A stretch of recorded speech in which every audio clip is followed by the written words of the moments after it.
We start, though, with the day's big breaking news. Chelsea have confirmed the appointment of Liam Rosenior as their new head coach on a 6.5-year deal. Rosenior arrives from Strasbourg on a contract that runs until 2032. So let's get more. We can go live to the Chelsea training ground, speak to our reporter Gail Davis. Now, Gail, very good afternoon to you. So Rosenior told Strasbourg this morning that he'd agreed to move to Chelsea. It was then announced by the club shortly after that. Just bring us up to speed. What has Rosenior had to say? Yeah, very good afternoon to you. Since Enzo Maresca's departure on New Year's Day, he has been the favourite, hasn't he, to take over. And finally this morning, that confirmation came. Rosenior did a press conference in Strasbourg, talking about how excited he was about the prospect of this job. He said, "I deeply believe in teamwork, unity, togetherness and working for one another, and those values will be at the heart of everything we do. They will be the foundation of our success. I'm excited to work with this extremely talented group of players and staff to build strong connections on and off the pitch and to create an environment where everyone feels united and driven by the same goal. There is a real hunger to win, and I will give everything every single day to help this team compete and win at the very highest level, to make everyone connected and proud to be a part of Chelsea Football Club. I want our fans to be proud of who we are and what we represent in every single game that we play.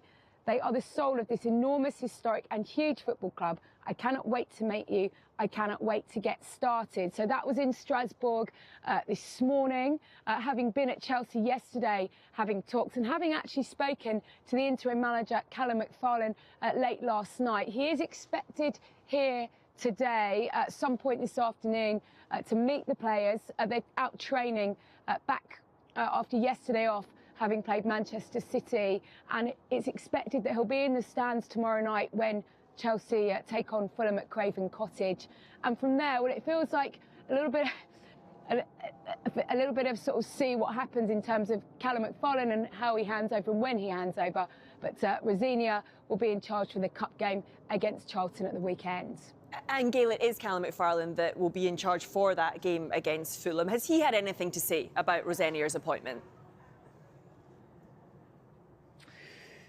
Yeah, strange one for him, isn't it? He had that unbelievable day on Sunday, an unbelievable few days since Maresca left, called up from the under-21s, prepared to take the side against Manchester City away, against Pep, had everything that went with it, including a very, very good performance and a 1-1 draw. So he was back today.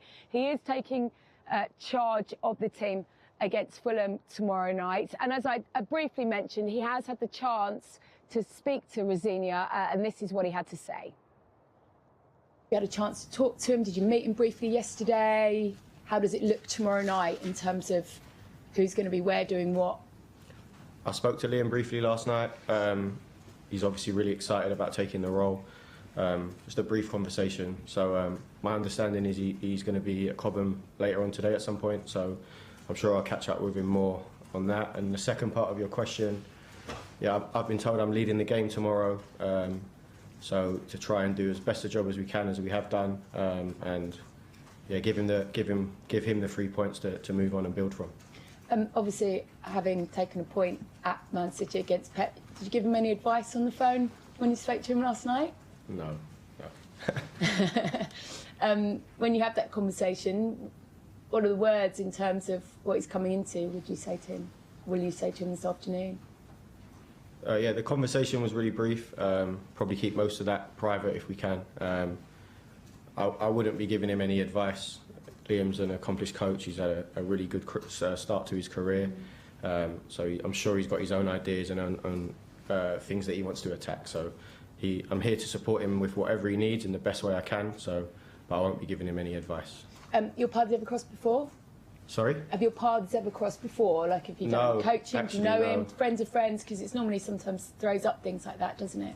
Yeah, obviously I was at Southampton when he was at Hull, and so other than watching our first team against their first team, which he done really well in those games and they played some really good football, that's the only interaction I've had. I'm sure all young English coaches from an academy background will be in some way, regardless of who you support, rooting for Liam.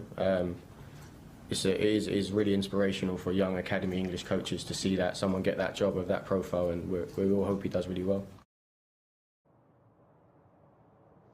Yeah, I sat down with him actually one-to-one afterwards, and you'll hear that throughout the afternoon. And I asked him about this idea that Rosenior arrives without a track record in the Premier League, without a track record at the highest level. And he spoke about his experience of coming into a squad where there are World Cup winners and huge names, and actually how humbling it was to see the reaction of the players, how they just got on with it, how they bought into what he was trying to do, and how that narrative might not play out.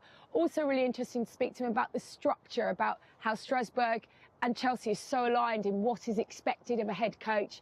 And he says he thinks that it will make a seamless transition. So it'll be interesting to see what happens over the next few days. Callum McFarlane will be getting ready to prepare the under-21s for a game against Crystal Palace on Thursday night, whereas Liam Rosenior will be getting charge of getting ready to play out his first Chelsea game, and that will be against Charlton in the FA Cup. Gail, for now, thank you very much. Well, let's get more on this. Our chief correspondent, Kavi Solokol, alongside me now. Kavi, let's start by talking about the contract, because Dave Sexton was the last person to manage Chelsea's men's side for 6 consecutive years between 1967 and 74. Why have they given Liam Rosenior such a long contract? And we will talk about the name as well, because you're not having it. First of all, good knowledge there to bring up Dave Sexton. He was a fantastic manager back in the 60s and 70s. But the reason he's got a 6-year contract is because Chelsea want to have stability going forward. Now, Enzo Maresca had a 5-year contract plus an option of another year.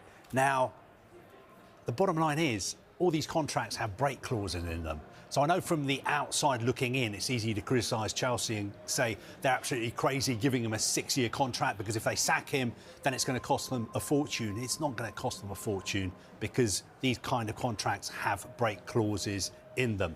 The important thing is to have stability going forward. That's why he's got such a long-term contract. But I'm sure if things don't work out, there are ways that both sides can extricate themselves from that situation. Talking about Enzo Maresca's contract, the reason you want to give managers a long-term contract, and players as well, because you don't want to have the situation where they're constantly coming to you, asking for a new contract, asking for a pay rise as soon as they have some success. And there have been suggestions that after Enzo Maresca won the Club World Cup in the summer, he was very, very keen to get a new Chelsea contract. And Chelsea's position was, you've got 5 years left on your contract already. We're not giving you a new deal. And what about the job that he has? Because will he be allowed to get on with the job with little interference? Well, he's going to be the head coach. He's not going to be the manager. He can't just do what he wants. He has to fit into the team behind the team, and he's already done that at Strasbourg.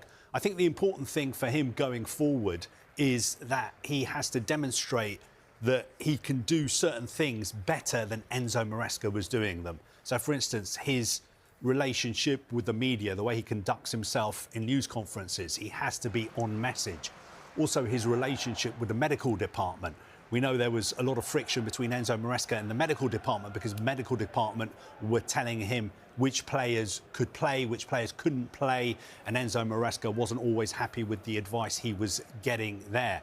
Also, of course, he's got to win the fans over. Enzo Maresca, I think, in the end, quite a lot of Chelsea fans liked him, but his relationship with the fans wasn't always perfect. I think it's a risky appointment, but knowing Chelsea fans as I do, they will get behind him and give him a chance to prove that he is good enough for this opportunity that he's been given. OK, Kavi, for now, thank you. Next time I speak to you, I do want you to get confirmation of this Rosenior. Have we been saying it wrong the whole time? What I'm saying is that when I was growing up, his father, Liam's father, Leroy, was one of my heroes. Fantastic striker, played for QPR, played for West Ham, and I always called him Leroy Rosenior. Yeah. But were we getting it wrong the whole time? That's the question I have for you. Next time you're on set, I want the answer. We'll get to the bottom of that. Brilliant stuff. Thank you.